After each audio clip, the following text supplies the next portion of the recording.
Okay, welcome back. We're going into our first workshop about our central wastewater storage tank. So welcome to the gentleman from Wellington Water. Mike, sorry, I'll hand over to you.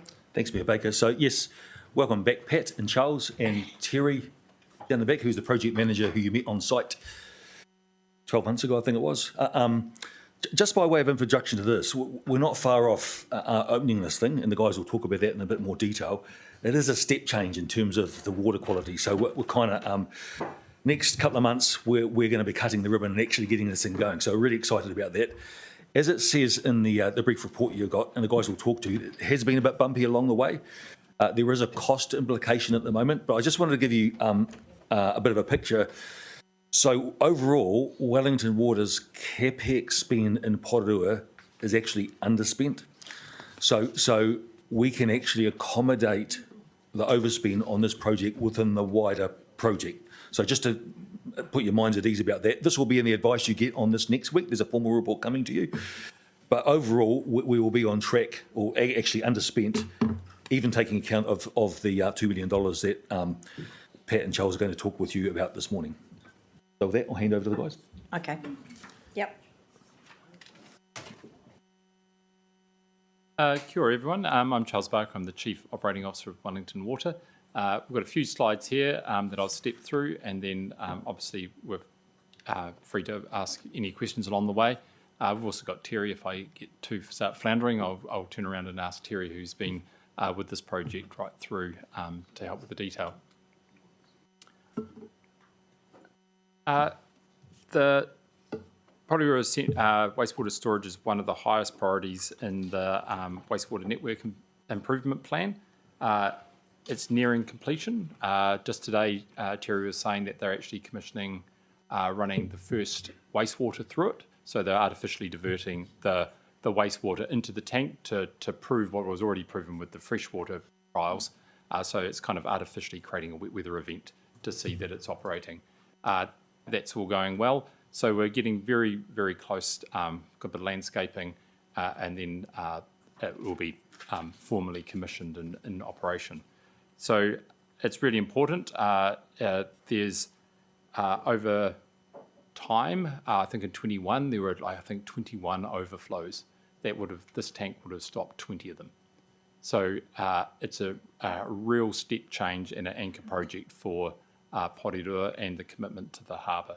And it sets Te Aki Wai up really well with a anchor project, and then for them to fulfil the rest of the improvement. You're probably familiar with the improvement plan. There's the tank, there's pumping stations, weir structures, overflow structures, some pipe work, and there's also a retaining wall on State Highway 59. The 7 million litre tank, the pump station, 2 weirs, it's gone really, really well. It's a complex piece of engineering. It's built to a very high standard. I think pretty much everyone was there last year when we went inside and had a look. It's quite dauntingly large, isn't it? And Downers is appropriately proud of the engineering that they've done. The project itself has gone smoothly with no significant health and safety incidents, so all round a complex piece of engineering, well executed.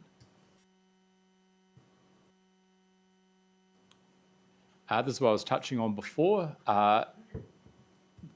It's good to remind us as we're going through and we're spending a lot of money exactly what it is that it achieves. Over on the left there you can see the years, the number of overflows that occurred in those years, and with what we know the tank can do, it's the green is the number of overflows we prevented. So what you can see there is all but for the most extreme weather events, this tank will stop that wastewater going into the harbour. As whereas, so there we go, 21, I got the numbers a little bit wrong. There was 25, it would have stopped 23 of them. So it's a huge legacy project. It's large. And it's near the State Highway, and we're getting close to completion and commissioning in April. Whoops, just not open one. That brings us to talking about the $97 and the $99 million and the $2 million that we're coming to explain. When we had to move the corporate costs based on about 18 months ago with the review in the corporate area, we had to make adjustments based on a set of recommendations from those reviews of how we calculated the corporate overhead. That recommendation was instead of being trying to fluctuate the numbers, is to move to a flat 10% across all projects. This has been such a long project that means we had to move the corporate overhead assigned to this project from 6 to 10%. When we did that, there was $5 million of contingency left, and we made an undertaking that would try and incorporate that corporate cost within that contingency. But as the time's gone past, there's a number of things, contingencies which have come to bear, physical works, construction, maintenance, management and supervision, some cost fluctuations. All of those things add up to meaning that we've only got $0.5 million of the contingency left, but we still need to bring in the corporate cost. The corporate cost is about 2.5, and that means that we're 2 million short on the program. So, if I could just talk to the 2 million or 2.5 million on our fee increase. So this goes right back to as I was arriving, we as CE, there was the budgeting error, the $51 million error, where we had failed to allocate costs to projects, $51 million. And the review that was done by Martin Jenkins looked at this incredibly complex system we had with spreadsheets to try and allocate costs across all our corporate costs across everything we did. And basically they said, this is crazy, find a simpler way of doing it. So when Wayne Maxwell came on board as CFO, he looked at it, and we were spending between our operating and capital budgets around about $500 million a year, and we needed roughly $50 million towards our corporate costs. So it was a very simple exercise. We had 10% onto everything, and that's what we've been doing since. But unfortunately, this project was one of the ones that was probably caught the most, we'd hoped that the contingency could cope with it, but it hasn't. So here we are having to ask for that extra $2 million. It has been applied uniformly across everything we do ever since that day. So, for example, the Seaview dryer project, which is $150 million, that has 10% on it. Every project has that. Every operating budget has that 10%. It's slightly more complicated than that because we don't always spend our capital budget and we don't always use our operating budget. So there are some tweaks, but it was pretty good logic, just 10%. But that's where it's come from. But it has worked much more effectively for Wellington Water, that's for sure, and it's taken one of the big risks away from the organisation.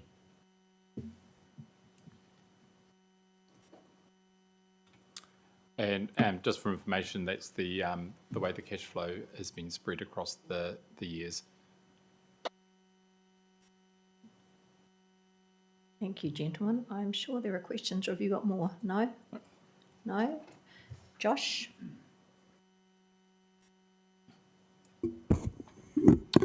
Thank you. Yeah. Thanks for coming to talk to us. It's pretty frustrating, is to put it lightly, I guess.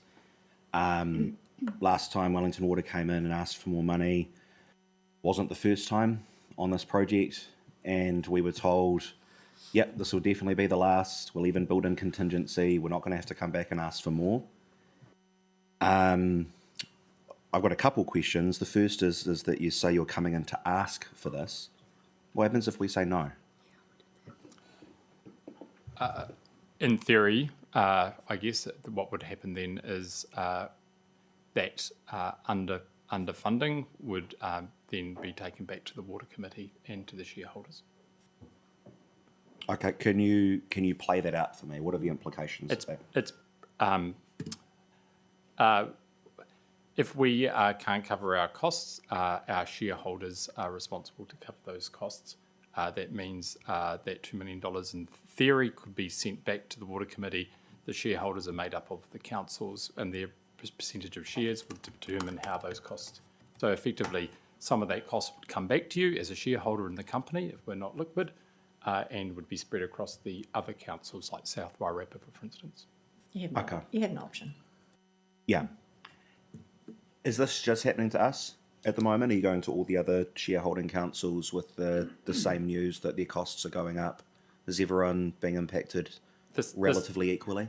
This is the, we signalled some time ago that we'd try and absorb this into the contingency. Yeah. All the other projects that we have, the contingency has been enough. There's no other, this is the last of the major projects where we haven't been able to absorb or adjust the programs to absorb the 10%. They're all being charged at least 10%. Okay. That's useful to know. Thank you. I guess my next question is, why does this keep happening? The numbers that we get never seem to be right, and it makes it really difficult for us to make decisions because it feels to me like we just can't trust the numbers that we're being given. They're constantly being revised. We're constantly told that there was another mistake. We have to come back. So how can we as governors make decisions when we can't trust the numbers?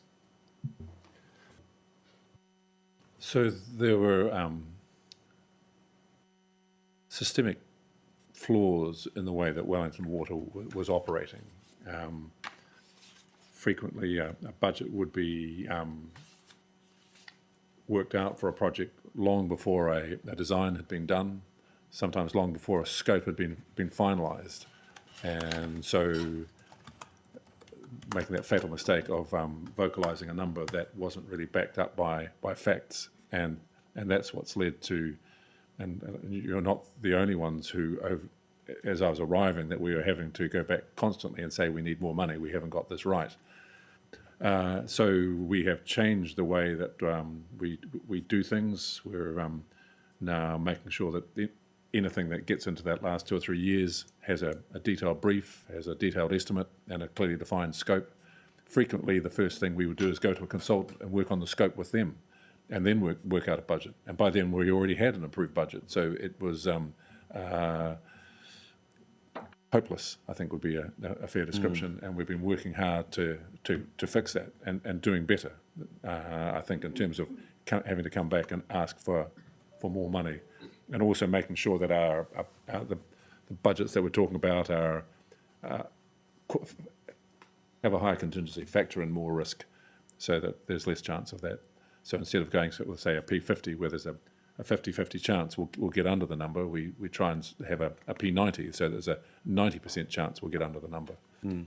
Could you speak a little bit more to, I guess, the systems and foundations you're putting in place ahead of Te Ake Wai coming online to make sure that, because I guess that if I'm to spin this as positively as possible, we've identified a bunch of historic issues, we're doing work to ensure that they don't happen again, we're setting up a new organisation. Could you speak a little bit to what you are doing at the moment to ensure that these historic problems that have come back to our table again and again and again will not happen in the future under Te Ake Wai? I think I have to be careful. I think there's less chance of it happening under Te Ake Wai, and that's exactly what we're doing at the moment. We've set up a group of our third-tier managers that are involved from the operations through the strategy and planning through to capital delivery, and they're now looking at how we get a flow of work through that across the organisation through to capital delivery that are properly scoped and properly and robust estimates before they get signed off by the councils. Eventually, that's going to be Te Ake Wai. Now, the reason that hadn't been done in the past is the funding is so hand to mouth. There wasn't really much point in doing long-term planning because the numbers could change. I think at the moment we have 97 capital projects in various stages of readiness. 30 of them got fully completed designs, but no funding to build them. So that the whole delivery system was hand to mouth. We waited until the councils told us what the capital budget was, which would typically be August, already 1 month into the financial year, and then we would start work on them. So acknowledging that Te Ake Wai is coming along and is going to have a 10-year budget, and that's what we're trying to aim for. So the first 3 years of Te Ake Wai's budgets are backed up with properly scoped, properly estimated numbers that go into their water services strategy. So at the moment, what we've been focusing on just getting year 1 sorted out, and now the team are turning around and trying to get years 2 and 3 in better condition as well for the water services strategy. But it's hard. We're also trying at the same time to reduce our reliance on contractors and consultants within our organisation and recruit permanent staff. Yeah. So that's what we're doing to put Te Aki Wai in a much, much stronger position. Could you go back to the slide that details the contingency spend? So if I'm understanding correctly, all the other projects within Wellington Water that had an increase in cost as a result of this recommendation, and sorry, the first question was, you said we had to change it based on recommendations. Who did the recommendation come from? So the recommendation from the review was find a simpler system. Yeah. And it was our CFO that came up with a simpler system, which was Okay. just the 10%, which I'm fairly sure we briefed the Wellington Water Committee on. This has not been a secret that we had to have this standard levy. Okay, cool. Yeah, I was trying to understand the pathway there, but that makes sense. Thank you. So this is the only project that the contingency hasn't been able to capture this increase in costs in. That suggests to me that there was a greater degree of us getting our calculations wrong in this project and other projects because we've had to use that contingency. What's the main thing that went wrong? Why have we had to eat up all of that contingency other than this accounting change? So we had 5 million of contingency back in June.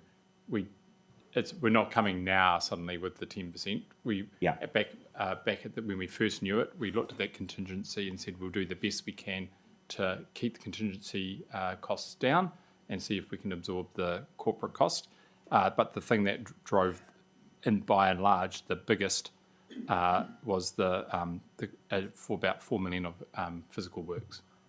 Yeah, and so I wonder if you could drill into that a little bit more, because $4 million is a lot of money. So what additional physical works needed to be done, or was it that we just hadn't anticipated how expensive the works that we'd already planned were going to be?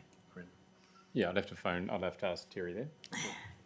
Do you want to come to the table, Terry, next to Josh? Sorry, because we need you via speaker. Just need to turn your speaker on. Did you follow that question, Terry? Yep. Turn the speaker, yeah. Yeah. Perfect, yeah. That work. So thanks for the question. The $5 million contingency was set based on the risk register and the risk profile that the project was working with at that time. The biggest risk that has eventuated that we had acknowledged, but was the in-ground risk. The area is basically a swamp, to be really blunt, hence the wetland in the middle of it. So the biggest single call against the contingency was having to undercut deeper where the new pipes are that we put in as part of the project.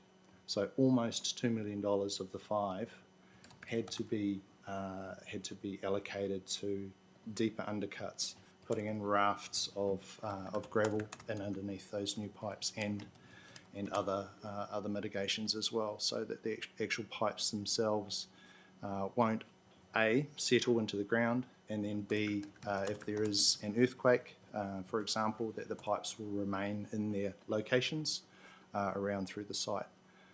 So the pipes are reasonably significant size. We're talking 900 diameter to 1200 to 1500 diameter pipes, depending on where you are in the overall system. So that's an example of the types of in-ground conditions that eventuated, unfortunately, and that's why the contingency. So we had allowed for that within the contingency, but we had hoped at that time that we wouldn't see that full risk actually eventuate. Cool, thank you. So, and that's probably the biggest item. thanks very much. So, and I guess just to be really clear then, so it's not that something went wrong or we hadn't fully planned for something. It was that we actually had planned for it. The money was there because we had planned for it and we were able to deal with it as a result. Okay, cool. No, that's good to know, at least, that Those also risks have eventuated. They've, to reasonably the amounts that we'd estimated, they may well. Okay, cool. Thank you. Have you got many more, Josh? Because I've got 5 people I've got and we one had a more. 30-minute timeline. I've already got you, Ross. Yeah, I've only got one more, but sorry, did you want to add to that? Look, I think timing was probably unfortunate. If we had come along 4 or 5 months later, we would have had the extra $2 million in, and we would have asked for 99, not 97. So that was unfortunate that we were just about to go into that budgeting system era as our staff came out to talk to Porirua City Council. I was also reflecting on the question, if you said no to the 2 million, the first thing we'd try and do is stop the project and spend 2 million less, which probably means that landscaping and those sorts of things would not get done. We would try not to spend money that we don't have. That would be our first step as a responsible agent for the council. Okay, thank you. And then the last question I had was that, so at the beginning, Mike mentioned that there's other money within budgets because CapEx has been underspent, so this isn't potentially having a rates impact. And so I guess I just wanted to ask on that. It's interesting because it's framed as good news, but even the good news is bad news. Some other work hasn't been done that we wanted to be done. So what hasn't been done or what won't be done in order to give an additional $2 million to this project? That's my last question. So it's a matter of timing. It will be done, but Te Ake Wai will have to finish it. And their water services strategy in year one makes an allowance for us to underspend by about $80 to $100 million. So they have already planned for that in their budgets. There's also the fact there's underspends can be caused by time delay and they can be caused by savings. We're getting from the same lessons that we've learnt from 2 years ago and all the changes we're making, we're getting a lot more commercial tension right across all of the activity and considerable savings are coming in. So an underspend sounds like bad news, but a saving is a positive. They can be generated by two things. If we don't need contingency, that's a positive, whereas that money is now available for something else. So, well, thank you. I guess just to clarify, is there a specific project that, even if it's not completed, a specific project that has been delayed or that has been delayed that is accounting for this $2 million? that would be across the program. No other project has been delayed to accommodate this $2 million. So everything has been progressing as fast as we can do it. No, there is no delay to another project to accommodate the $2 million, if that's what you mean. Ross. I'm not going to delve into I think you've answered the questions adequately for me anyway. I just wanted to ask a question about, the project's just about finished. It's looking great. Looks a hell of a lot better than the original drawings in terms of how it fits into the landscape, etc. Colour. When you drive past on the motorway and when you look at it from that side, there's concrete effervescence on the roof structure itself at either end. Can you repair that? Can you fix that and make it look? It was painted in the brown or whatever it is, and it's now got ugly concrete effervescence on two areas, very large areas as well. Just makes it look awful. I'm always watching the road, so I don't see that. Well, I walk down from Aotea. Yeah, The dog, I see it. Terry and I will go back and Come back to us. We'll check up on that. Yeah, thank you. Cool. Mike. Yeah, am I right in understanding that Wellington City bear a third of the cost of this? No. Do they not? No. I thought that they were a shareholder in this part of the network. The way it works, councillor, is we charge them an operating cost. I've got this right, which is how we recover the capital cost of all of the shared infrastructure we have with Wellington City Council. Okay. And I just remind councillors that a lot of the cost overrun was we found some lizards there, remember? Jeff. Thank you. Pat, Charles, Terry, thank you for coming in. These are not easy conversations to have. my colleague has answered several of the questions I was going to ask, so that saves some time. I have two main questions, but I may have to require a sub, Your Worship. Are there, as Wellington Water understand, any remaining risks to to that portion of the construction yet to be done? I understand the point about landscaping and so forth, but are there any other risks that we just need to be mindful of that may lead to any further cost escalation? No. Okay, well, let's answer that one. Well done. This one's a bit more curly, and it is, with the benefit of hindsight, a project that was initially scoped at 46 million, now is going to be 99 million. We are not going to pull that whole plant out. I am mindful that in the end, we still have to balance between what we can afford, but also we have issues with the quality of water in the two harbours, which enable us to be called Porirua. So when the 2019 improvement plan was assessed and the recommendation came for a storage tank, is it the view of Wellington Water that it may have been, even though these are different solutions, would it have been perhaps a more efficient use of ratepayers' money to have considered an accelerated project to renew wastewater pipes in the affected areas rather than build a storage tank? So I think any investment in your wastewater networks is a good investment, but you get flows increase during rain for two reasons. You get infiltration and you get direct entry through gully traps, etc. And the tank captures them all. Relaying the pipe network will reduce the infiltration, but $100 million would be a good start, but certainly wouldn't make an appreciable difference to the state of the networks in the region, that's for sure. So I think that it's the right solution. I wish we'd told you the number right at the start so you could have made an informed decision, and that's what we're trying to make sure happens in the future. But it will make a step change to the Porirua Harbour, along with some of the other work that is going on as well. Feel free to give comment to respond to this comment, but it's just to point out that I'm very mindful that Wellington Water has its own mana, the people who are working on the shovel right now who've been working on that project, and the contractors on behalf of Wellington Water to do that work. My colleagues have talked about the idea of improving systems, and obviously we're also acknowledging that in July 1st it's Te Aki Wai that's going to take that part on. So I don't want to see this as being directed at any individual whatsoever. There's an expression in Buddhist teachings of the second arrow, and the corporate charge for me feels like the first arrow, and we had so much pain around this table when that came up, and this feels like the second arrow, the pain of what has come after that. So I want to make sure that you reflect the pain that we are feeling when we see this as a systems issue, but also that has real tangible impacts to ratepayers between now and the end of the project.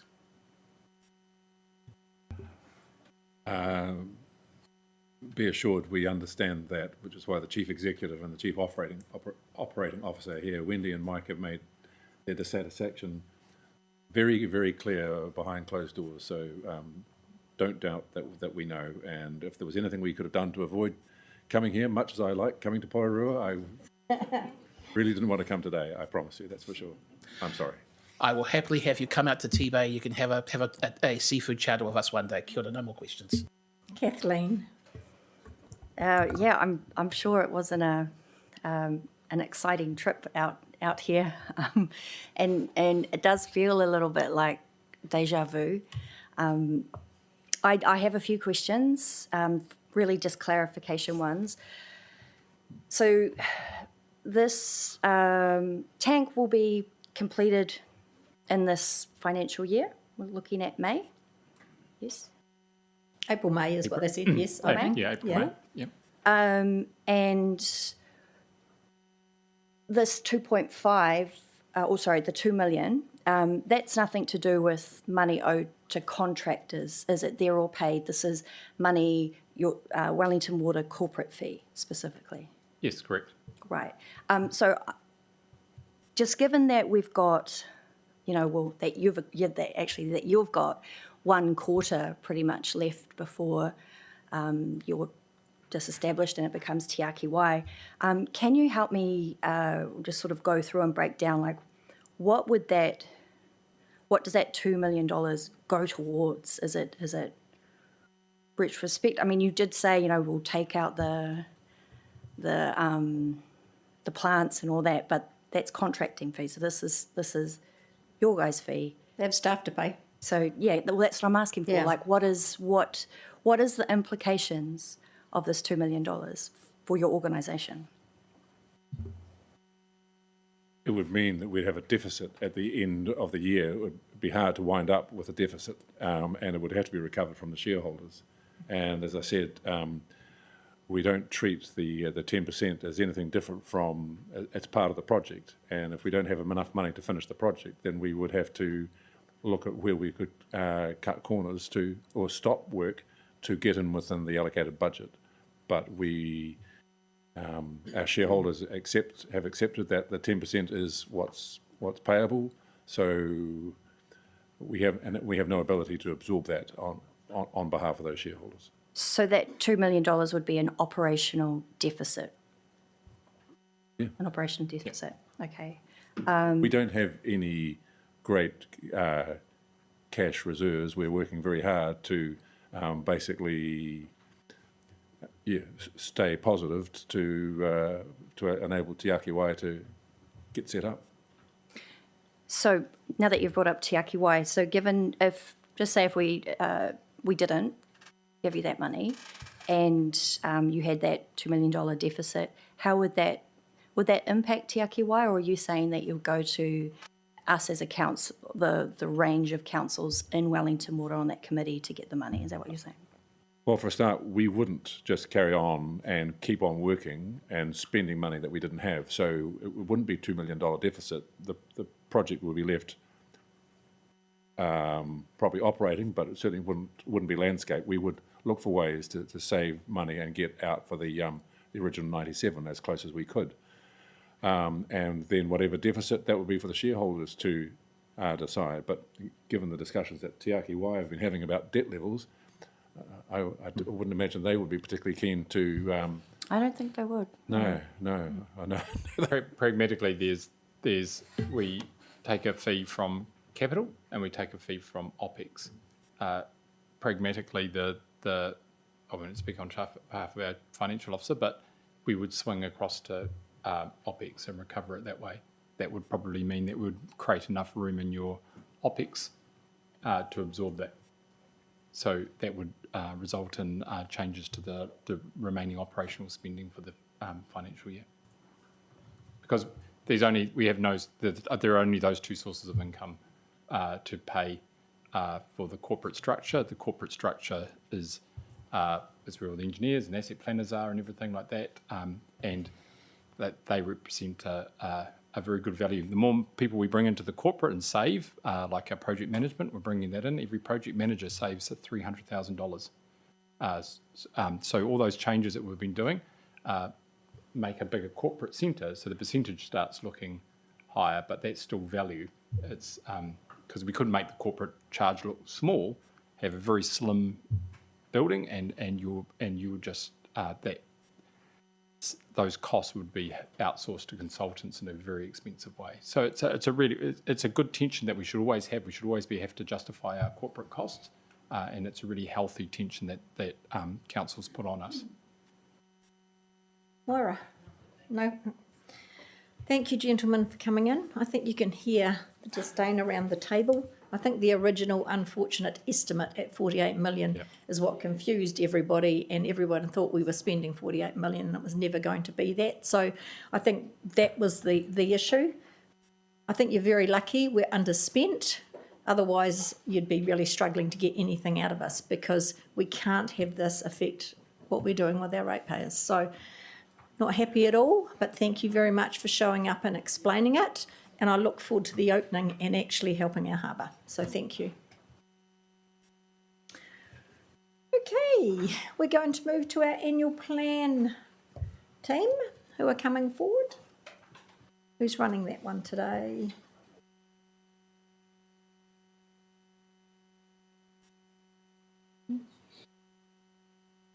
Ian, okay, Ian. Your team want to come to the table? Just, yep. Questions at the end or going through? Okay.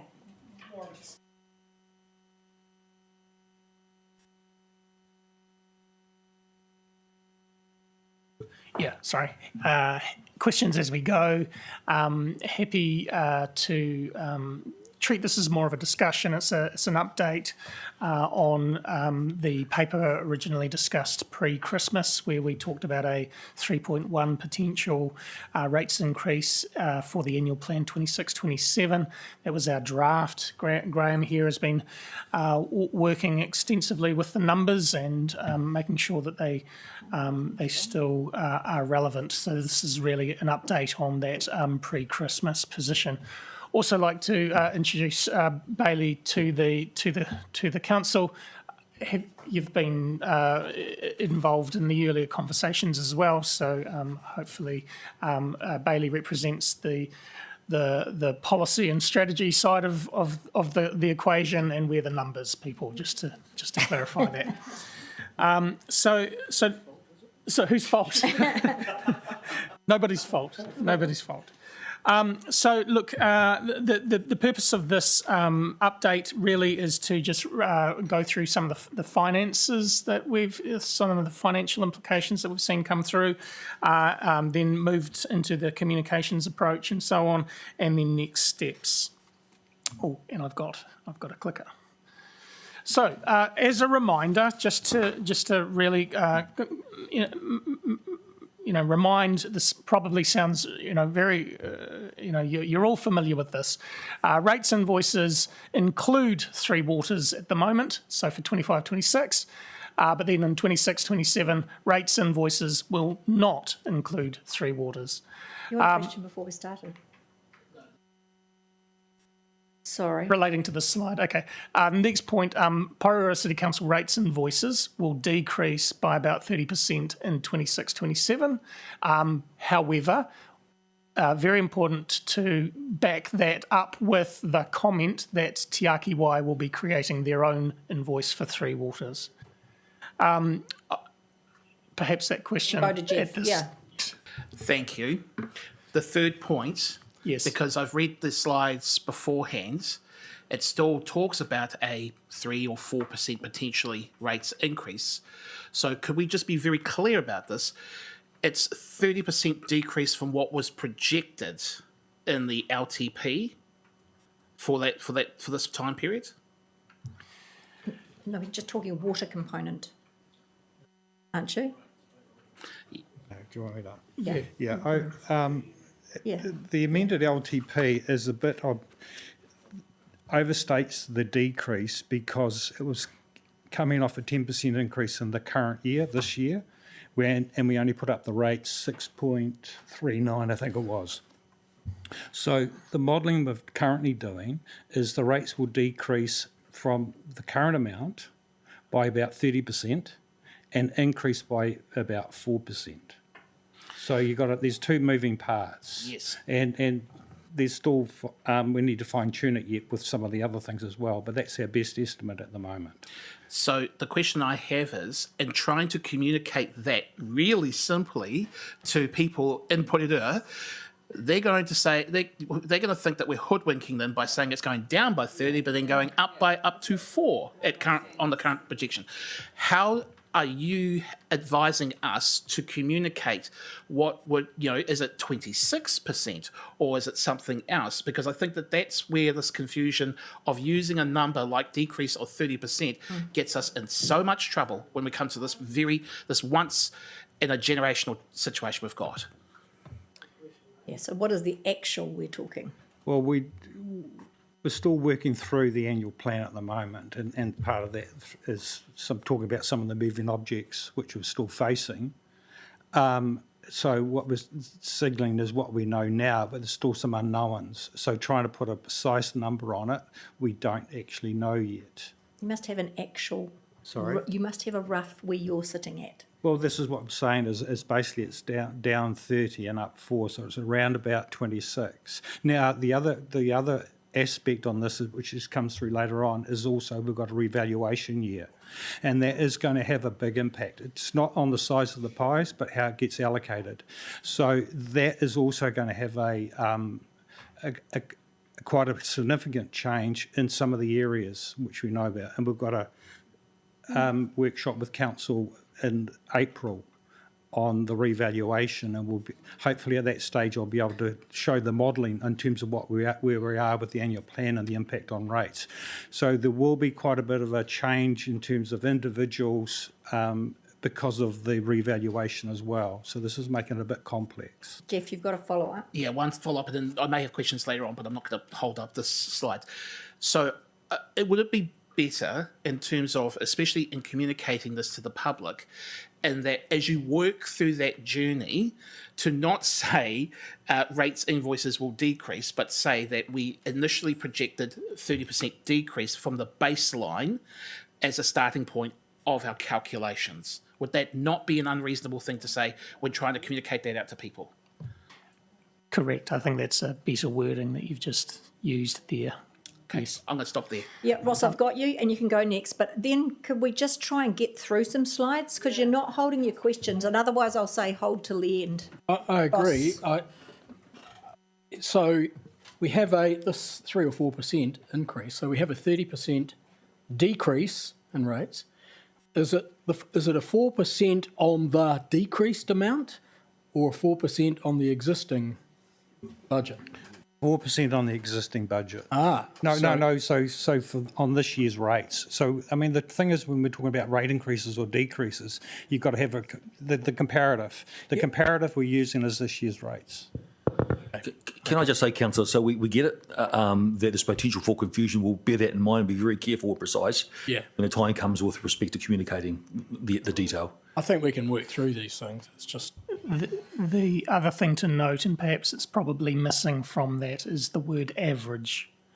So for many people, it will be more than 30%, many people less than 30%, hence the use of the word about, because we don't have the level of accuracy that we should have to be able to make a definitive statement on the decrease.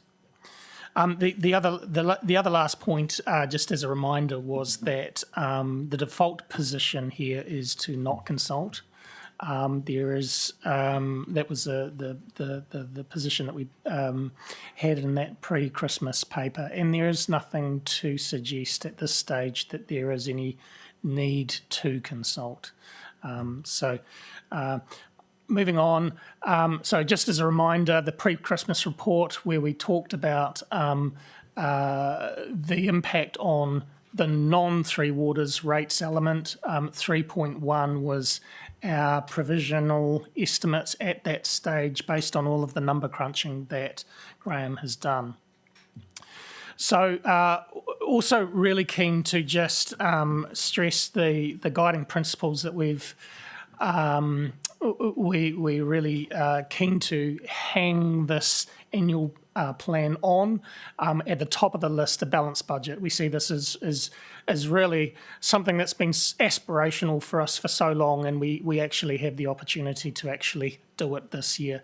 So that would be a big turnaround from the current year where we have a $13 million deficit. So that's right at the top of the list, and we're all eagerly excited about that one as in the finance team. Fully rates fund depreciation. Now that is achievable, and I'll just clarify by what I mean by that. With the revaluation of the Three Waters network just bounding ahead so much in the last few years, that's where the depreciation stress has come from. So to move that to Te Ake Wai makes the ability for us to fully fund rates depreciation realistic and achievable So we're really excited about that one too. Capital budgets linking to funding, capping debt to reasonable levels. They are linked, of course. Rates increases that are considered within the context of community affordability. We all know people who really are struggling at this time, and so we have to keep that as a guiding principle. And of course, the one at the end, we are expecting to be incurring some costs. On behalf of Te Ake Wai, we expect to have those costs reimbursed. So those are the guiding principles that we mentioned pre-Christmas. We still hold or like to hold to these principles. So on to the actual substance of the paper, which is really around providing you an update. We have a comprehensive review of all of our asset categories this year, so we're revaluing literally everything, which is causing some pressure in the finance team, but we're getting there. We're not there yet, so we don't have these results yet from the valuations, but when we do, there will be an impact on depreciation. Now, we have assumptions already built into our draft, but how the actual will relate to the assumptions that we have, time will tell. I think we have around about a 6% increase in depreciation factored into the draft. That seems appropriate, but it's a risk there that I just need to keep in the front of your minds. While we're talking about asset category valuations, this is a good place to kind of just mention the QV revaluation. So that is coming to the end of the process. We're now late March. By late April, we will have those valuations sent out, obviously with a council workshop to discuss beforehand.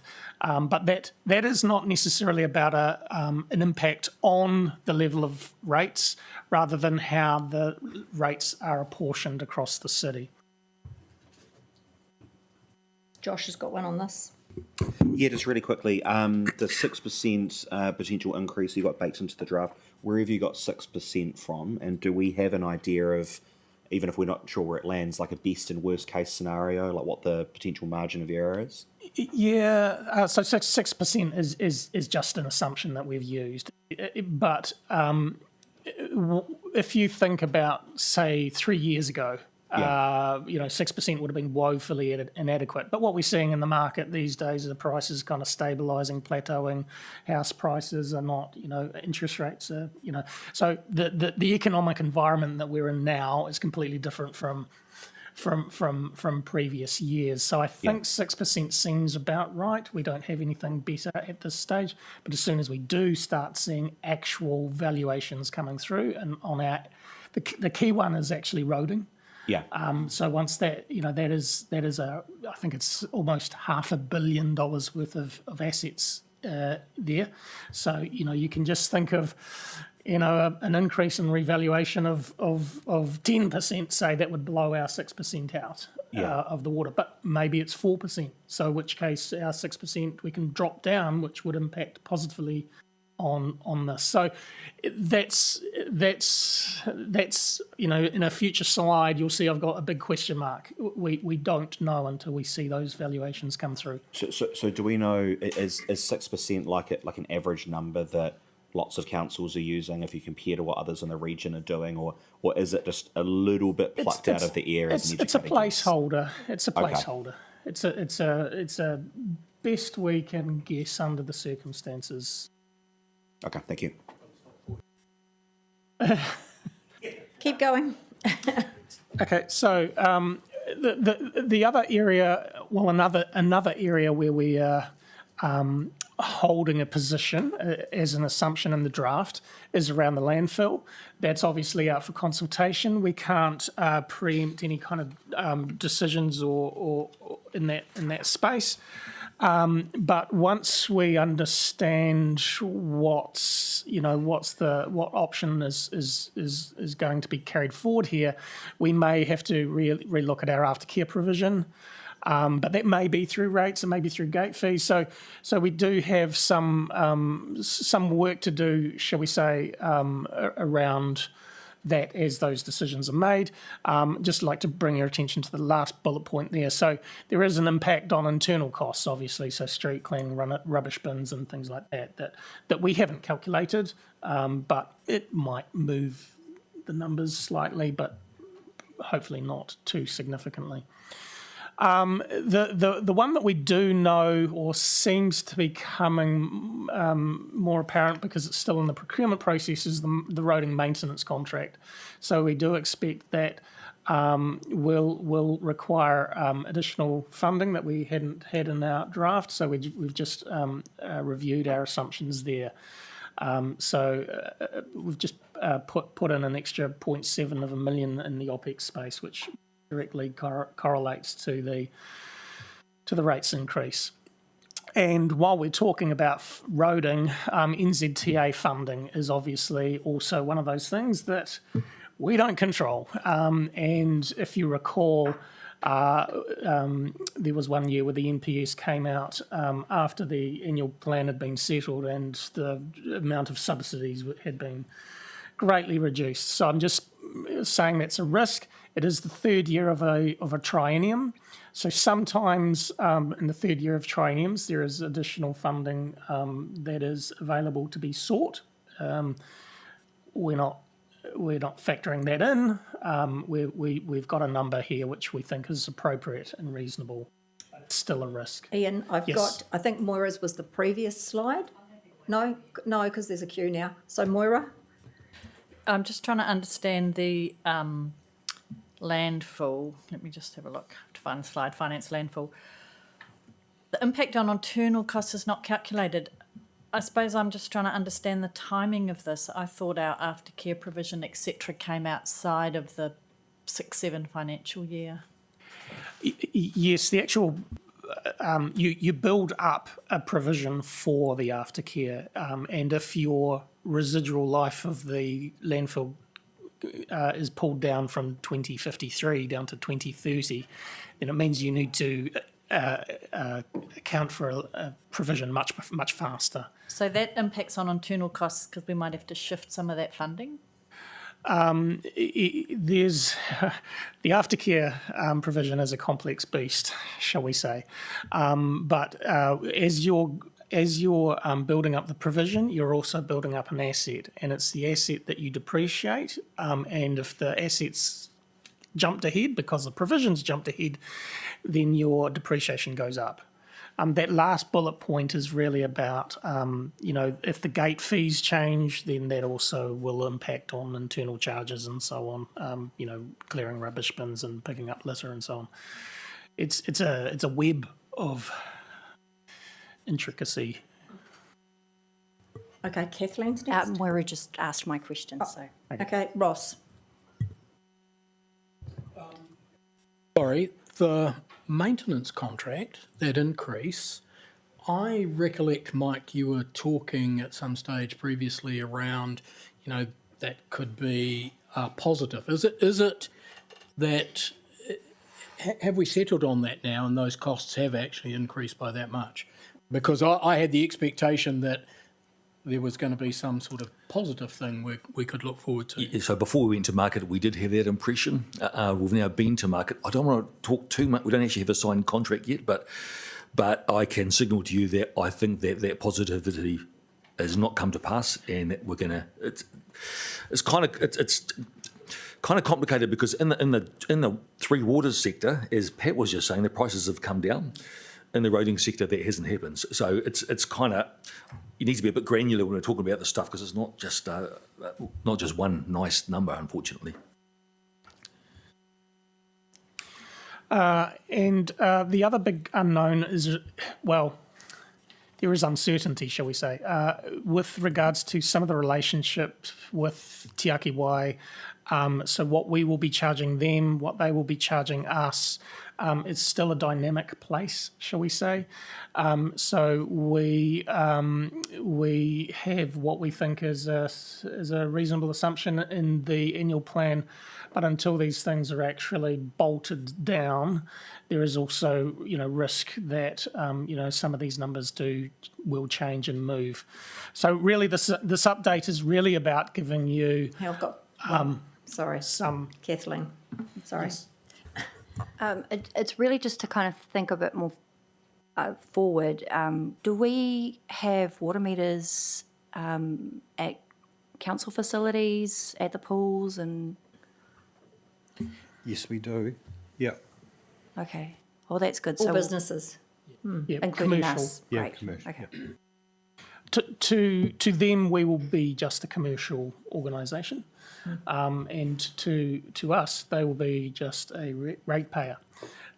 So the dynamic changes. So instead of an internal charge, all of a sudden it's real dollars being transferred. So it's a dynamic place, and perhaps some of the assumptions we had for the water services delivery plan, which was 6-7 months ago, are different from what we have now.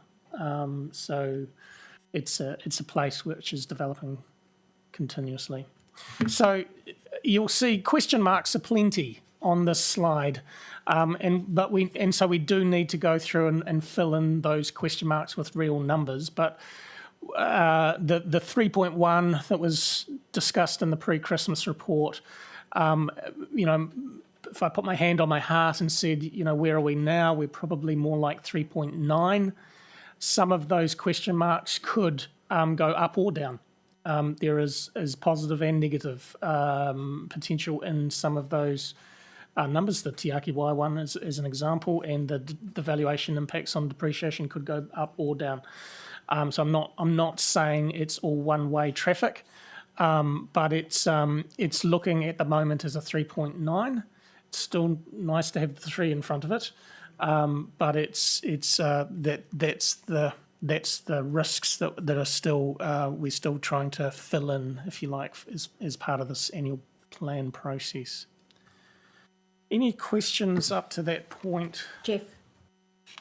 So just to clarify, with regards to those uncertain areas valuations, NZTO Te Āki Wai, can we at least put some sort of framing around what is the likely envelope for those areas?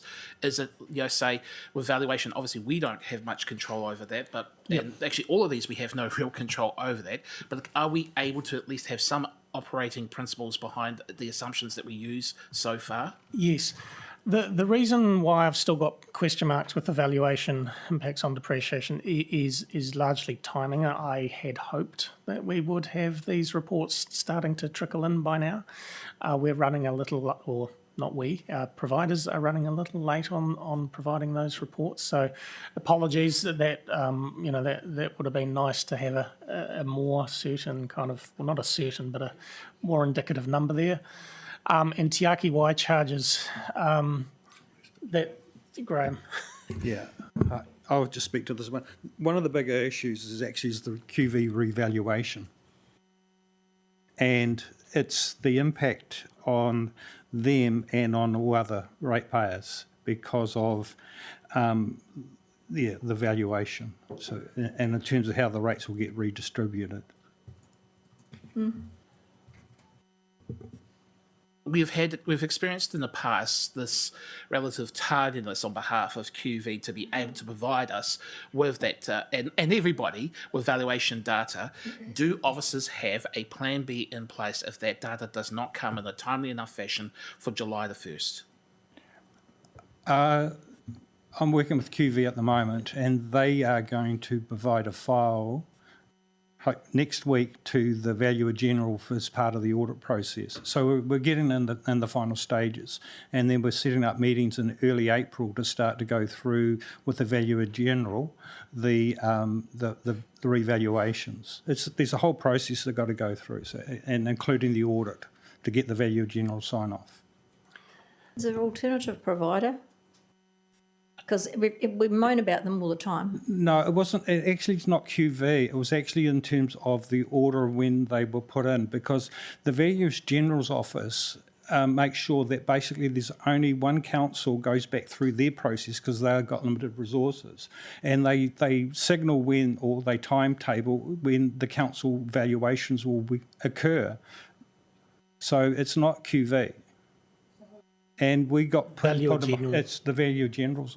So They set the they set the timelines. Government funded.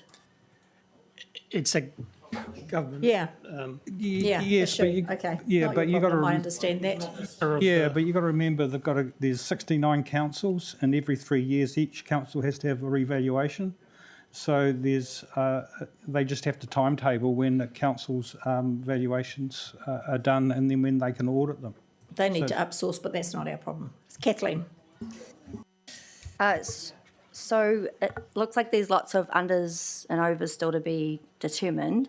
Can I please request that when this comes back to us in April, that if there's been any kind of like underspend or savings in the current financial year, as was indicated in our recent financial report, that those are clearly set out with options for council on how they could be applied in the next financial year. Whether that's us reducing our borrowing, offsetting rates, or it being retained, and along with any trade-offs, so that council can make that decision. I was going to say, when the Q3 report, financial report comes, that might be the opportunity to have those discussions about what that looks like this year and what the potential might be for next financial year. The end of March, when that report comes to you. Yeah. I'm just saying, if we're going to have, if there are savings from this current financial year, that we that they're in the report in April, so that we can decide where they go. I think if the savings are greater than the current year deficit, then definitely there is going to be the opportunity to consider what to do with those funds. But at this stage, I don't think that's likely. I think the any surplus will be lesser than the budgeted deficit we have in the current year. So just to confirm though, if savings occur in this financial year, Compared to budget. that reduces the deficit regardless of what we decide to do with them in the next year. Is that correct? Yeah. Still going to get a deficit in this financial year if we don't spend in this financial year. Correct. It's a lesser deficit. Correct. But the question is what we do in the next financial year with that actual money. That's what I'm talking about. Through the chair, I think I just want to clarify here. Ian has talked about this before, and that is that what happens with respect to it affects our P&L account this year, and that is accounted for at the end of the year through our equity movements. So it doesn't affect rates, except where Ian has said there's a potential surplus. But I think you need to separate out what this year's financial accounts are and outcomes in terms of rate setting. Is that fair enough, Ian? Yes. Yep. So thank you for pointing out about the equity and the financial position. I think I'm talking about, I understand the the accounting terminology you're saying, and I guess, can you help, maybe it might be helpful if you help quantify the benefit of that, our financial position, and how that would compare to reducing borrowing or offsetting rates. So in terms of practical impact, for example, on debt levels, on affordability, how material is that difference? Because what I'm saying is what the benefit of it going into equity. It's going to go into equity no matter what at the end of this financial year. And then our equity could change in the next financial year depending on what we do with the savings, correct? Yeah, but perhaps in the next finance report we could prepare some scenarios. So one where if we achieve budget this year, if we create a surplus on existing budget and so on, and show what that means to the opening balance into the next year. Because I think it's, as Graham's pointed out, it all sets you up in the next financial year. Your balance sheet is either going to be stronger or weaker than what you expect. But that doesn't necessarily. Well, it might be something that is relevant for the discussion about rates for next year. But my point is, if you're in a deficit in the current year, it's not as relevant. It just means your opening position is weaker or stronger, depending on which way it goes. On the equity. But we can run some right? scenarios maybe in the next report and show you what it would look like. And I totally get what you're saying about equity, and if we retain it, Yep. then our equity looks stronger. But given that, that would affect our debt ratios, right? That's one of the positives Yeah, of. correct. Yeah. And yes. given that we're losing 70% of our debt through our water assets, what I'm saying is, if you could please give us that scenario of how it looks with greater equity versus how it would look if we use that money, instead of making our equity slightly higher, if we use that money for reducing our debt, if we use that money for offsetting rates, or even if we use that in the LTP. We will. I'm asking. Yeah, that's an interesting You already do that. theoretical process that we'll present in the next finance report. I mean, through the chair, I just want to clarify the order of magnitude. I'm just doing this in my head, right? So we've got to say, give or take, a $10 million deficit, right, Ian? A $10 million deficit. If you consider that, how much are we paying in interest? 5%. There's 50,000. That's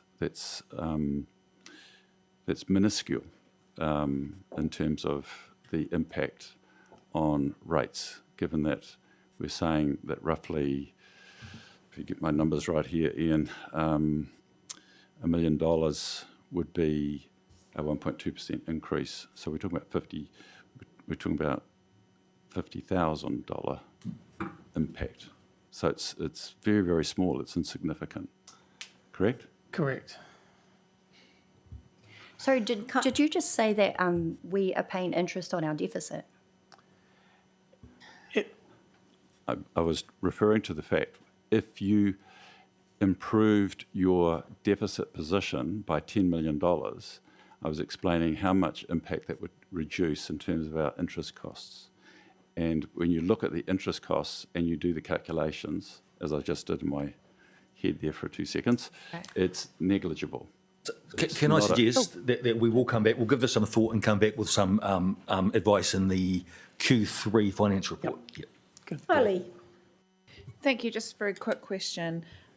Sorry, going back to the revaluations. Any appeal, well, if these are going to be sent out at the end of April, any appeal, will that hinder the process for the AP process as a whole, or will those be looked at more on a case-by-case basis and you'll just kick on with it anyway, regardless? No, we had the same issue 3 years ago with the, though this timetable is slightly later than it was 3 years ago, and I anticipated or incorporated in the annual plan assumptions around the number of objections. Though what they are finding is, because I've been talking to the hut as well, is that the number of objections they've had this year compared to 3 years ago are a lot less. And QV, they expect to be able to process those all by the end of June. So for the rate setting for next year. So we don't think it's going to be so much of a problem because the number of objections should hopefully be a lot less. Moira. Just a point about any surplus that looks like it's building by the end of the third quarter. Presumably that's an opportunity, given we hope to start next year with a balanced budget, to think about whether that service requires the budget they had last year, or whether we want to reallocate budget into a different or new initiative. So I think that's the opportunity rather than worrying about deficits. Yeah. Could I just also add, when we talk about a surplus in the current year, we're talking about a surplus against a budget which is in deficit. So it's kind of like that question or that conversation we had before about down 30 and plus up 4. This is when we're talking about deficits, we're down 13 and plus 5. So we're still down. Yep. Okay, carry on. Okay. So now I'll pass over to Bailey to talk through. Thanks, Ian. Kia ora tātou. So as you've heard, there are some unique things that are happening in this annual plan. So it's important how we inform the community of these. So our approach is to focus on transparency and access to information, so to give the community the opportunity to understand what is happening and why. So through this, we've decided we'll be doing a dedicated annual plan page on the website, which will have key content and explainers and messages on there, which actually, and if you jump to the next slide, I'll just kind of talk through that now. So this is a snip of the drafted web page. It's a lot to look at, so I'll sort of talk through it a bit more. So this isn't live, this is a draft, but it's acting as a central place for sort of all the key information around what is impacting the annual plan this year. So there'll be information about the removal of the water services, the Te Aki Wai billing, how we're sort of balancing and resetting our budgets. It'll also talk about the 2026 property revaluations and how that may impact the distribution of rates, and also the rates picture. So we've sort of discussed today, it's come up, how we're going to communicate that message of the decrease and the increase, so that all that information will be on here. And there'll also be some drop downs around what's changing in the work program, so what projects are deferred, what is happening in the annual plan, key dates, and a timeline, and that can be added to once we get more information around Te Aki Wai. Bailey, are they going to be hard copies in our libraries for our non-IT people? Because we've got a lot. So, yeah, so we are open to how we can have access to this sort of information as well. I get them regularly at the MES clinics. You have to provide some kind of hard copy somewhere. Yeah, thank you. Yeah, and it'll just those key messages to help that explainer around what it is that's happening. There's also information around some FAQs on there, and also links to Te Aki Wai's website itself and QV for people to look through to have more of an understanding. And again, this can be used as a resource to support your conversations with your communities as well. Moira. Do you want to keep going, or do you want? I'm happy to I can wait. answer a question now. Yeah. It's more a comment, so maybe I'll wait till you're finished. Okay. The next one. Yeah. So just the final one is just a next steps of when you'll see and hear from us again. So in April, we'll come with a financial update, how we're tracking towards the proposed rates increase, and hopefully some answers to some of the question marks. We'll also bring the fees and charges schedule and performance measure targets, and following that will be the workshop from QV with you. Following that in June, we'll have the financial settings, and then we will ask Council to formally adopt on the annual plan and the rates resolution on the 25th of June. So Okay, Moira. Because she's at the end. Thank you. It's really good to see an example of the web page. I guess for me, like not consulting on the annual plan, I know we don't have to, and you could argue there's nothing to talk about, but it's still a big decision not to consult. So I think our communications needs to be really strong. So I see our channels are essentially social media, which is what we do now, press releases, the e-newsletter. Key messages provided to councillors. It would be quite good to have that in a kind of a quite a structured way. Like if you want us to push something out, at the moment I just pick up what I see on Porirua's Facebook, but it would be helpful to know whether there's an actual channel you want to use us for, and to sort of work with us on what that looks like.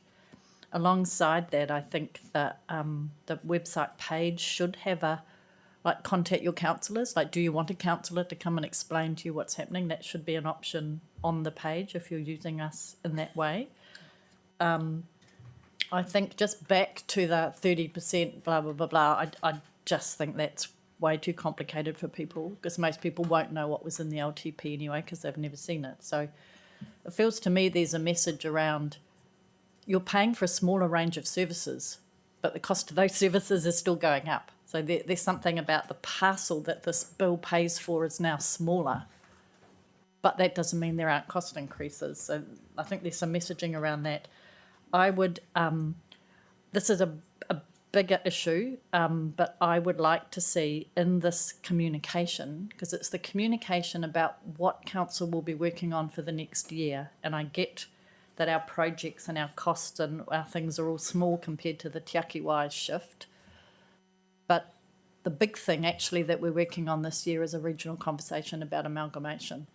And I think this should be referenced in here. And I know it's tricky because it's not a project or a cost in our annual plan, except we are dedicating resources to the amalgamation discussion, and it is arguably the most significant thing happening. So I think somewhere here it should be referenced because it's part of the story about how people's costs are shifting. Thank you. Jeff. I'm happy to talk further about this offline with officers. I just want to give a prelude to that. Currently, on the Porirua City Council website, anybody can go and type in their address on the property search website and get a calculation of what their rates bill is. For those who don't know, that's a feature that's been there for many years. Every time the rates get updated, I don't want to bore people, I assume with details about SQL tables, but I assume they just update the tables and carry on with the new year. This provides us an ideal opportunity using already tools that we are using to perhaps tell our story better with regards to projected rates increases per household for the upcoming year. And I expect that officers are working with Te Aki Wai, especially with regards to what the likely impact for their own household is as well. These are tied to households, they're tied to the current properties which we have that information for. And again, I can search up anyone's property, not just mine. I could search the mayor's property. If I know the address, there's no concealment of information. There are 3 dates on the slide which indicate opportunities for us to communicate better with people. It won't be able to be available on hard copy, but it can be done electronically. 23rd of April, 4th of June, 25th of June. These are the windows by which we could have that kind of information provided for people in advance. I understand that there are a lot of pieces and processes in place, including QV and the auditors and so forth. But if you want to help people navigate, again, this is a once-in-a-generation situation where we're going to have a tremendous change in what's going on. I think that it behooves us to do something in this space. It also provides the opportunity for us as a council to double down on the narrative that if we didn't have Te Aki Wai, what would our rates increase be likely to be? Because we need to keep pointing that point out. The case for reform to Te Aki Wai was that even though it wasn't going to be as good in terms of economies of scale under the previous administration, it was still going to be less than if we kept status quo. And we need to keep pointing that point out.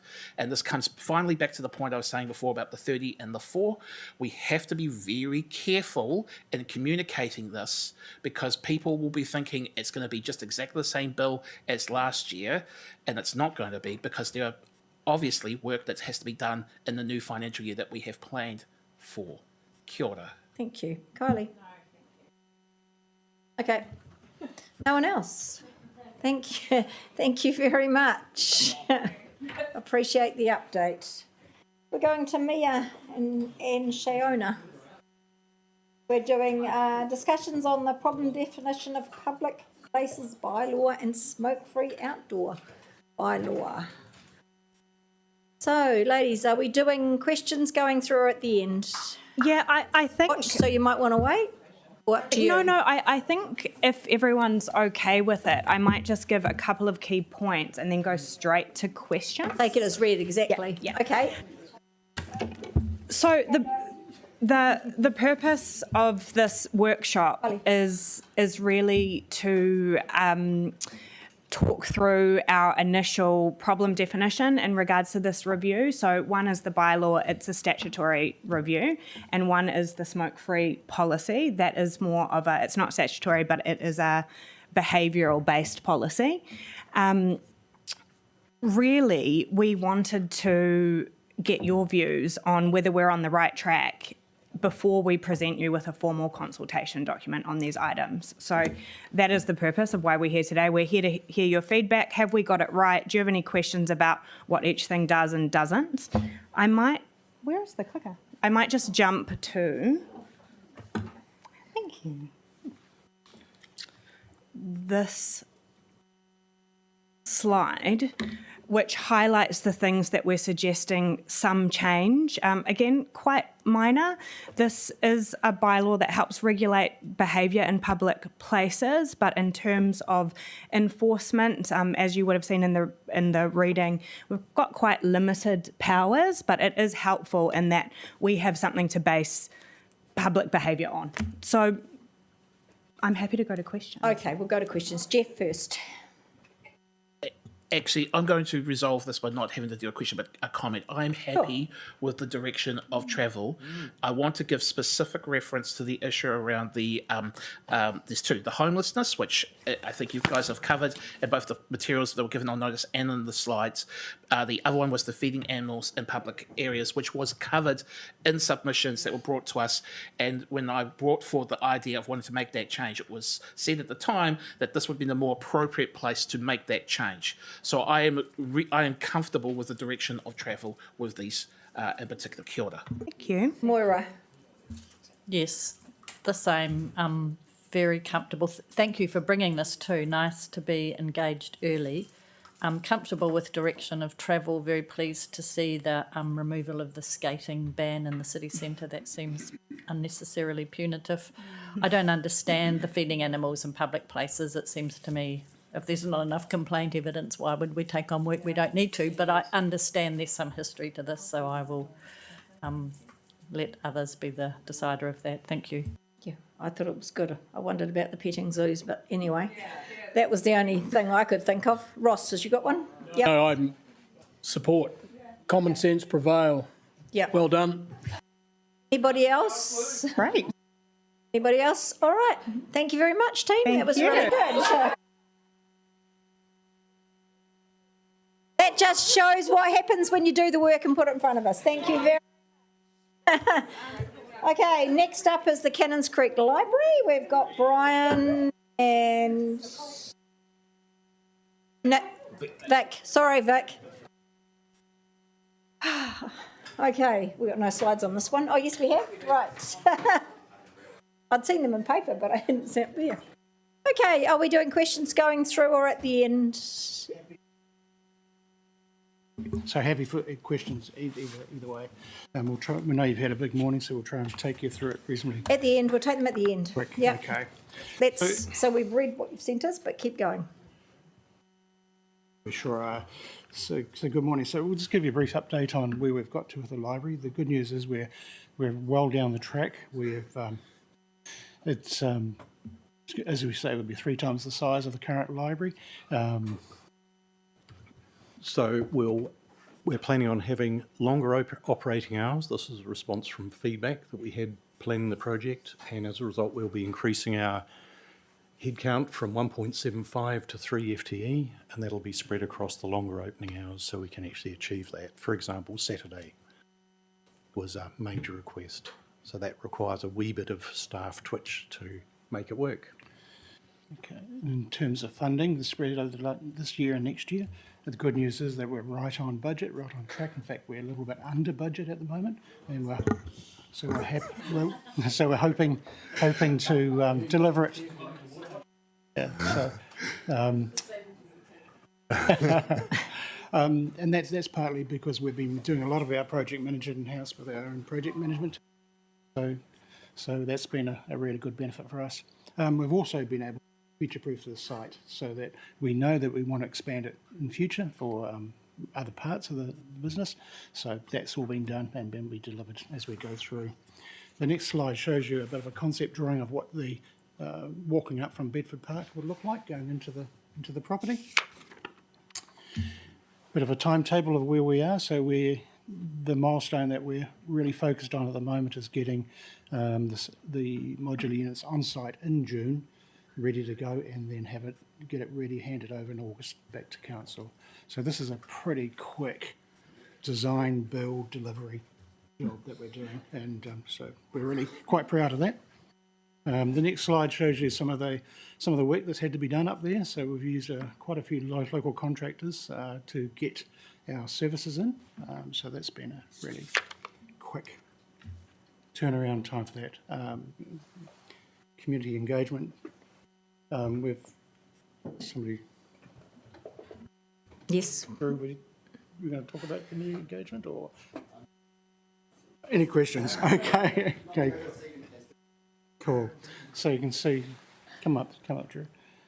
So Drew and the team have been leading this for us. Yep, we're saving the questions till the end. Okay. So wait there, because I've got one and so's Kylie. Okay, cool. And so's Izzy. And here's a secondary. It shows the entrance from Bedford Park and the type of signage and what we're proposing to deliver to you. Placement of the library. So it's on Bedford Park. We've used the SIPTED principles to make sure that we get the right location for that library. Line of sight, lighting, CCTV, access and so forth.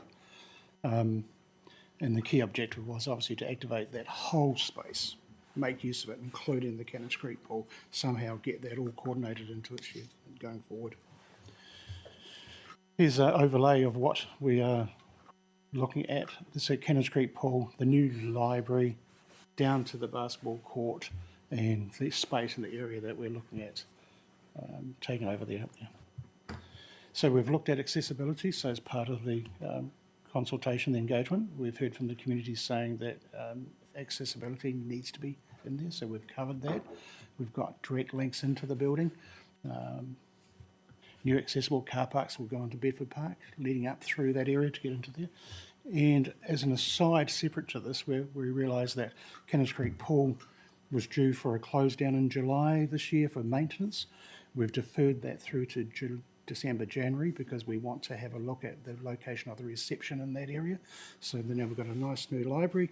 How do we get people in and out of the pool? So that's, we're sort of consulting, talking internally about that at the moment.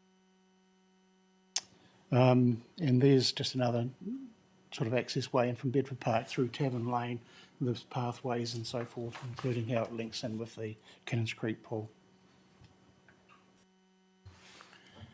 The internal layout, we've incorporated the meeting spaces, space for school visits, IT, got resilience in there, study reading space, staff workspace, bathroom facilities, landscape with decking, linking library to the park as well. And that's what your internal will look like of the building. Okay. And one of the good news stories is the team have been able to look around a lot of our storage sheds and areas, the 10 Hagley across the street here, the old Challenge site. We've got some timber over there which we've gathered from our sites like Gear Homestead, Mungavin Homestead over the years. We're recycling that material, using it in this library. How do people get up that with mobility issues? Oh, no, there's a pathway alongside that. That's just that. There's on the rendering side. That's just as it is at the moment. There. So there's a separate pathway. Yeah, no. And I've got a list of questions on here. Okay, all right. Okay, through, and so that's what we've got to, and yeah, I think that's our brief update for you. Thank you. I'm going to go first. Izzy and I came to the drop-in sessions and we all put in some of the ideas and we never heard back on our feedback. Now I see the pictures and it shows that it looks pretty flat on your pictures there. It looks like you can drive up if you bring them back to the design looks. Yeah, no, it doesn't show the mobility access, and you heard there's a lot of people with mobility issues. Long ramps don't work, and I'm not convinced you have covered the mobility issues. I really do not think you have. We've got people saying they're going to still come down to the main library. Can you go back to where those mobility parks are going? And we all had other ideas, and I'll be honest, I'm like the community. You never came back to us with when you heard from us. So this is the first time to feedback, so I am, because I'm a tad grumpy. I don't mean to be grumpy, I think it's great, but we had a huge number. Yeah, thanks. We had a huge number of mobility people, and I just do not see the action. And my second comment would be to shut the pool in December and January in high summer for the people who have got nothing to do in the school holidays is the most stupid idea I've ever heard. So I'd like you to reconsider that, because honestly, what are the kids in that area going to do over the holidays? Sorry to sound grumpy, guys, but yeah. So I think Ruben might have a comment on that. Yeah, through the mayor. Brian, can you go back to the slide that shows the access ramp and the accessibility parking? Please, carry on. Keep going. That's the one I'm wanting. Keep going. Yeah. Keep going. Yeah, you're going in the wrong direction, yeah. So in this slide here, you see that we've put the accessibility parking right there at the most obvious spot. There was a second spot as an opportunity to get even, so Can you go in up yellow. and draw on it. So can you see in yellow? Right. Okay, so that the reason why they're there is that they're the most visibly accessible site from the road. There was a second option to have accessibility parking right in behind the library. So we see the red library as we could have a footpath, a road car that kind of comes in behind that car park that goes right up to the library, which some people had asked for. Unfortunately, you can't see that from the road, and so a lot of people just wouldn't know it's there. So making those two sites there is the most obviously accessible site for accessibility parking. The other issue we had is that in behind the library, we will have a courier coming and going constantly all day, dropping books off, and they're quite heavy loads of books because we belong to a regional interlibrary sharing system. So we have the ability to get books from across the region. So actually that's going to be quite a busy space for couriers. So then it made it not safe in terms of that accessibility access. So where we've put it there is the most accessible site. What we've done with the 120 degree ramp there is it needs to come on a slightly different angle so that you've got a soft, gentle gradient that leads up to the library. The existing steps there, you're right, they're a bit steep there, which is okay for people who are abled, to walk up and down those stairs. The other issue is we have what is known as preferred direction, where people are just going to walk the direction that they want to walk, and they'll walk over grass, and then you end up with dirty tracks. So that is a massive walk from mobility. That is massive.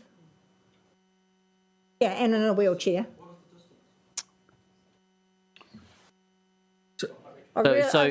You just haven't considered that, but I'll move on to So we have considered, but and if we need to put a accessible, because we did get this feedback from one and person cover, like to seriously. put a accessibility car park in behind the library. That is still an option. We can do that. We won't be able to do cover, a bit like the rest of the city. I know you won't be, but I was being anyway. sarcastic in the sense that the distance for them. But anyway. Councillors, we're here to listen to your feedback, so we're listening. But we probably can't design it in detail right here and now. But please, we're happy to take the feedback. Thank you. Yeah, Kylie, I've got a list. I've got you on the list. Ooh, that's a bit hard to follow. So were we? I think originally this was designed because at the moment the Cannons Creek Library is mostly used by kids. Is that correct? So in the beginning, we were just assuming that the new Cannons Creek Library will be only used by kids. We actually know now that it's more of a community facility and bigger, we're going to have more foot traffic, we'll need more parking, we'll need la da da da da da. So was that taken into consideration? Ruben's got a comment on this. Sorry. Thank you very much, Councillor. Are we happy? That was not the reason why the library was changed. The library is in what is an earthquake-prone building. Our lease is coming up. Excuse me, I know all of this. That's yes, not my question. No, it wasn't to do with children. I'm talking being about only the users. accessibility issues and the different and the length of time that's going to take them. That's what my question was around. Oh, yeah. So no, the answer is no, that's not the consideration there. But if the accessibility parking getting closer to the library is a high importance, there is, like I was saying, an opportunity to get it right in behind the Cannons library. Creek Pool. Izzy? I think the Mayor has covered most of what I was going to ask.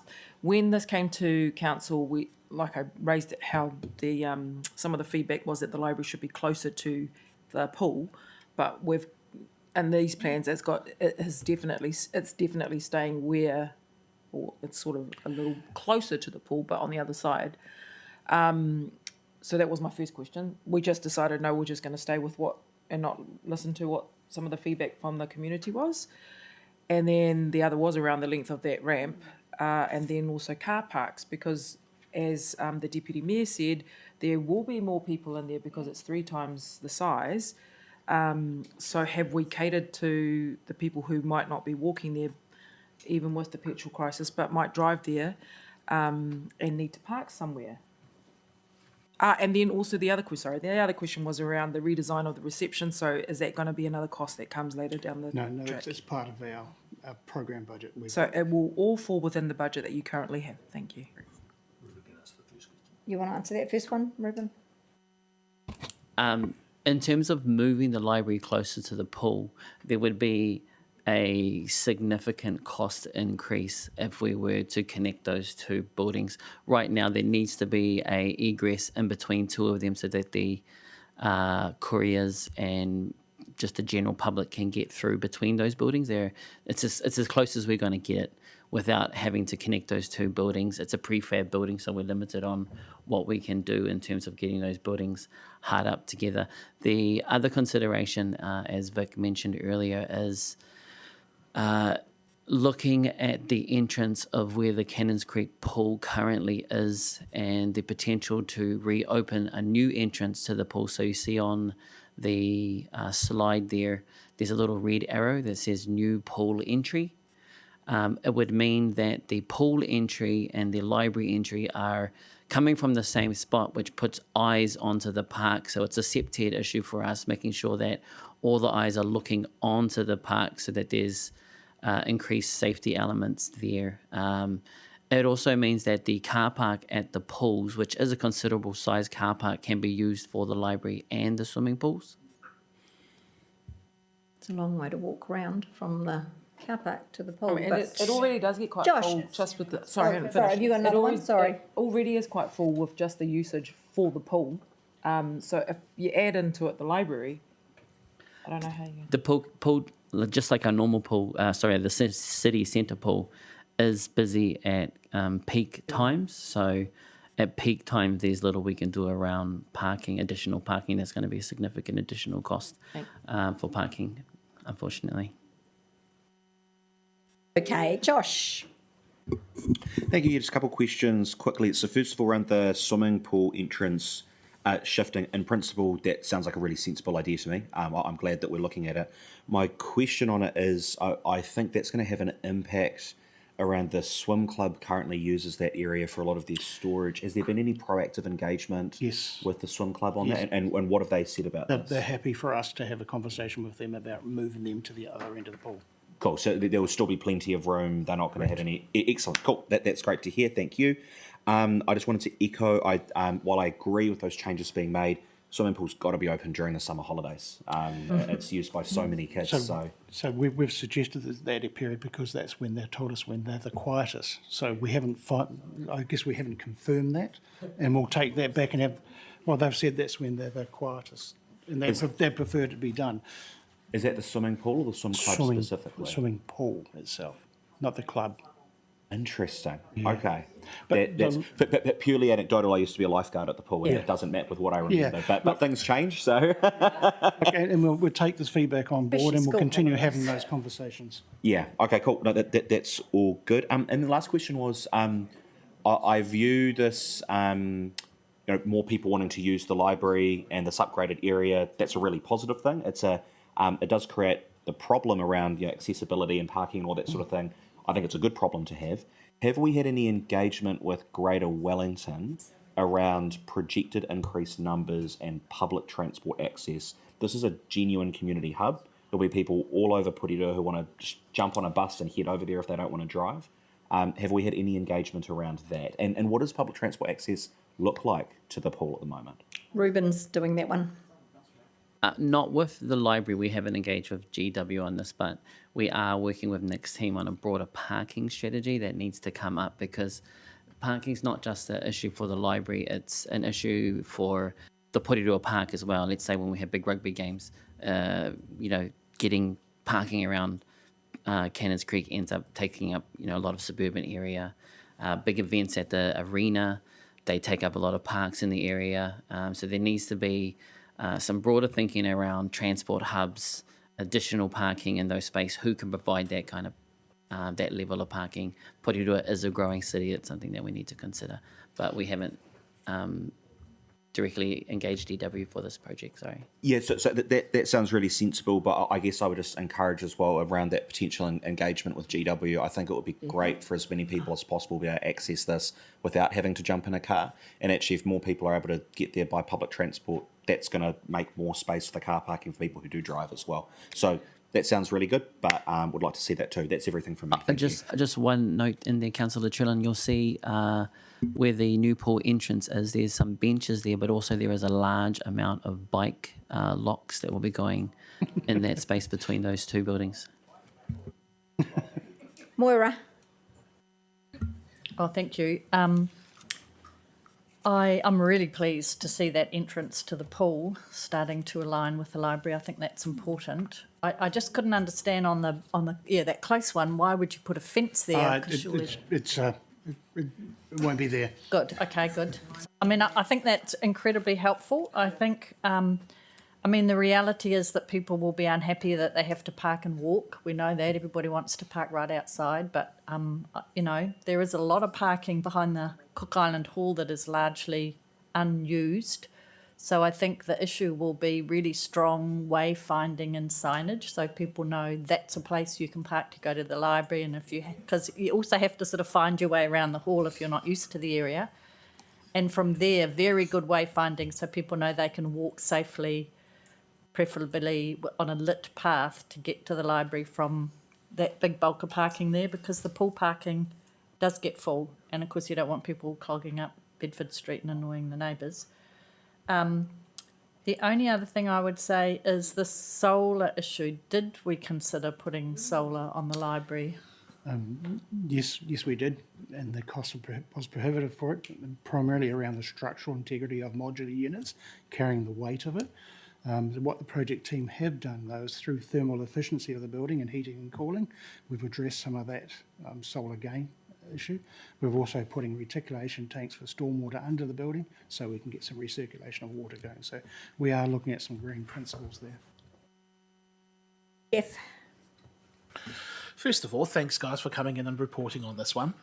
It is a timely reminder that a camel is a racehorse by committee. Take the feedback from us as part of the mix. However, I do think that it would appear that the feedback from community with regards to accessibility challenges has been factored in somehow. There are some nuances which have been teased out as we have this conversation as to the tough choices you've had to make on that, but I think that it does show that. The comms will be the important part in showing that part of that. Secondly, the question I've got is this 120 ramp, that's approximately 3 degrees, incline. So it's a relatively minor incline. Is it 120 the entirety of the ramp, or is it on average 120? Correct. It's entire. And so there will be portions where the path will be above the effective ground level for the lawn and so forth. What is the maximum height the path would be compared to the side paths, the side grass?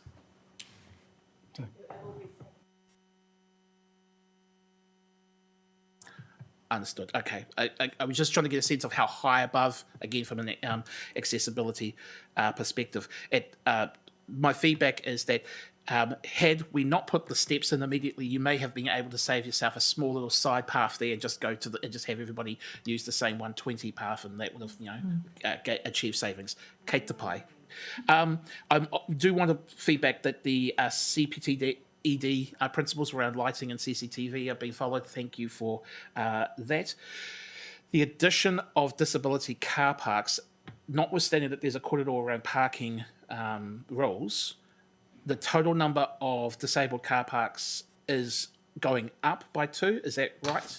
Well, currently, the current library, I think the disability car parks in and around by the public toilets. Yes. These are two additional going there. That was going to be my question, that we're not losing the other two, because obviously they serve not just the library, they serve the entire shopping centre.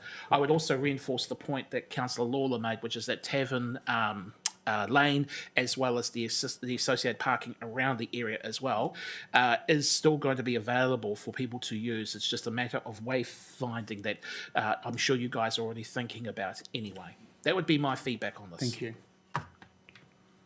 Yes, I would say a couple more mobility parks would be needed from the number of people that turned up to the evening event that you actually had, and that was their biggest complaint. It was there aren't enough because of the GPs over the road and everything else.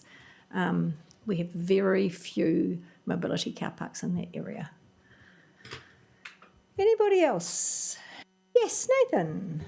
I just want to thank you guys for this. This is fantastic. I Yeah. think you've taken on board the feedback. We've brought a bit of fire to this discussion about the library. I thought we could have brought that to an earlier item, talking about a large tank that can't seem to figure out how big it was. They could have almost built a library on top of the tank with the extra money they needed. So I think you've taken a bit of our bluster from that earlier discussion. But yeah, I just want to congratulate you on where we're heading with this. This is fantastic for the community up there, and it's better than what we've currently got. I just want to know, is there, once it's open come September and ready to use, is there plans for great events to encourage people to get there and use this space? Because obviously you're increasing your staff numbers. Is there plans in the works?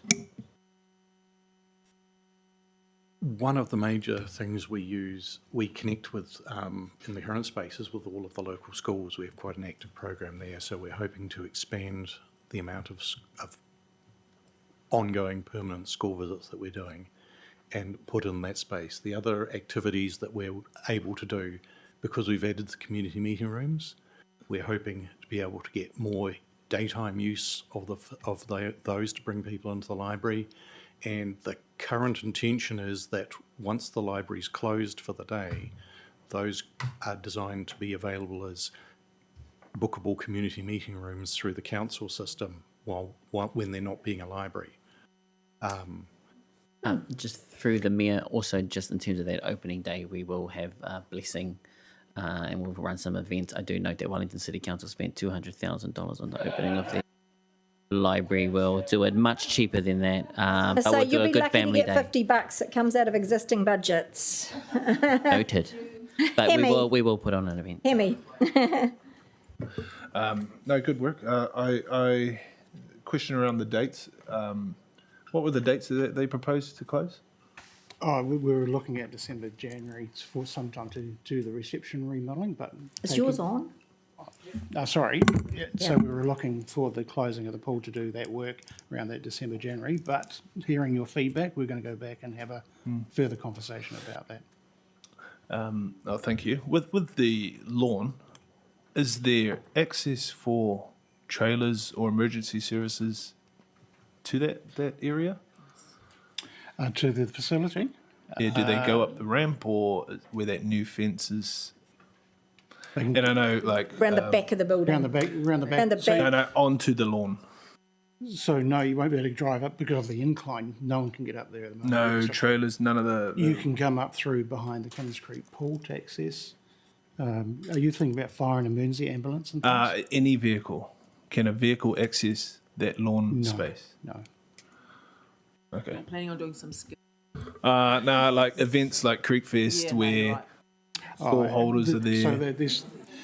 So there will be some landscaping going on out there. So we haven't got the slide with us, but there's going to be seating and other areas where people can come and sit outside. They don't necessarily have to read the books inside. They can go outside to read and things like that. So it's going to be a reserve recreational space. But you can't put a vehicle on that lawn. No. Ruben, you want to answer? Through the mayor, this is part of a broader piece of amenity uplift that we're doing. We've got some funding applications out to have the cage upgraded as well, connections between the cage to the park, but also the park area there. Some of the designs for that would allow for staging or performances to happen in front of the library. We've especially considered Creekfest as a good opportunity for those types of things to happen, but they would have to be carried on from the side road. Sorry. And I guess that was my next question was, do we have an update on the cage, the basketball court? That was all. I can. You're just coming back with consultation. Yeah. Yeah, we've all of this engagement to avoid creating engagement fatigue with the community. We've kind of coupled it together because we don't want to go back. Oh, now there's this and now there's this. So we have been talking about the library project, the upgrade to Bedford Reserve, the connectivity, the connections, including some wayfinding, like even thinking connecting down to Cannons Creek Park with all the work that's going on there, and the cage upgrade. We've had some great feedback already, and we're working with Porirua Whānau Centre on the second week of the school holidays. We're going to have a session there with some rangatahi attending their holiday program, and then we're going to follow that up with basketball and engagement. Yeah, basketball's not my thing, but something to do with 3x3. Yeah. with a rangatahi focus. Through the Mayor, we're working with Capital Zone Basketball as well to give us proper advice on what is needed in there. There is some electricity cables running underneath the park because the road used to run through there. That's made the cost of upgrading the cage significantly more expensive.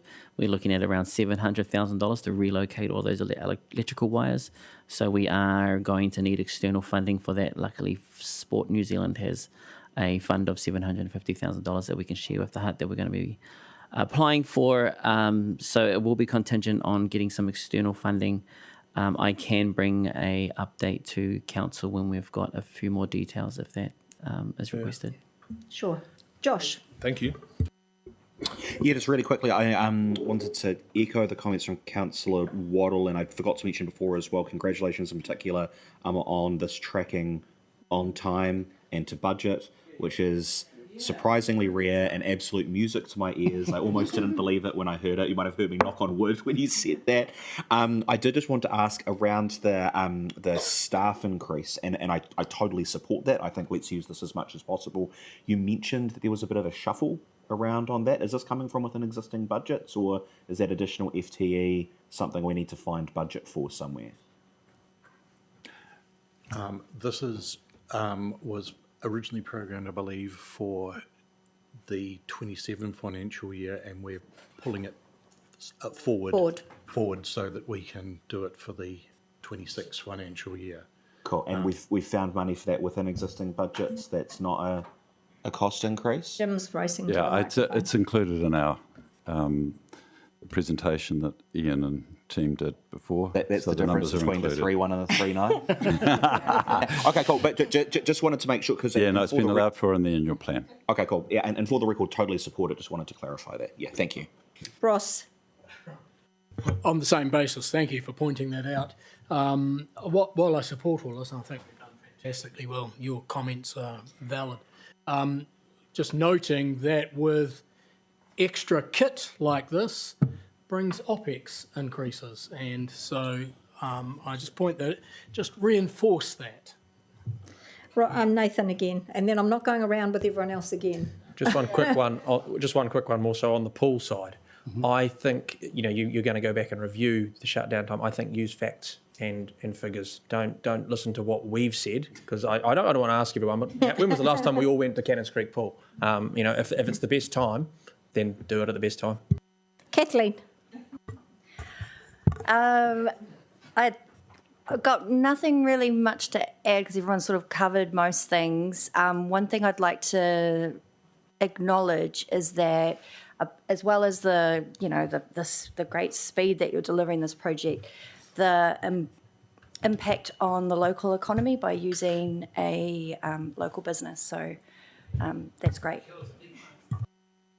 Thank you, gentlemen, and all the staff. You have done an awesome job. Sorry if I seemed a bit snappy. I'll calm down after some lunch. Got an SMP meeting, so I need to behave. So I want to thank everybody for joining us today. We will go into our karakia. Okay, everybody, toru wha, kia horo te marino, kia whakapapa paunamu te moana, he huarahi mā tātou e te rangi nei. Aroha atu, aroha mai, tātou ia tātou katoa, hui e tae ki e. Councillors, just before you disappear, so tomorrow